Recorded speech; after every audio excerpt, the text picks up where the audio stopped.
এই যে ছায়া দেখতেছেন, এটা সম্পর্কেই বলি। শুধু এক না, 2, 3, 4 কিংবা 5 সত্যি করে বলছি। বাস্তবতা হচ্ছে এটাই,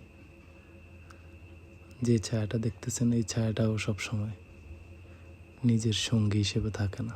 এই ছায়া আমরা কখন দেখি জানেন? যখন সূর্যের আলো কিংবা রাতে চাঁদের আলোতেও আধো আধো ছায়া আমরা দেখি। তার মানে কি দাঁড়ালো? জীবনে যখন আলো থাকবে না, তখন এই ছায়াটাও থাকবে না। আবার আলোকে সবসময় ধরেও রাখা যায় না। সত্যিকার অর্থে আমরা এই ছায়ার মতোই।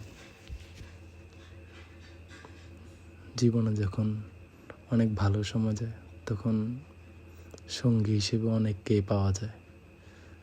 কিন্তু যখন কোনো ব্যর্থতা কিংবা খারাপ সময় আসে, অন্ধকারের কথা বলছি, তখন কেউই থাকে না। তখন আমরা মূলত একা।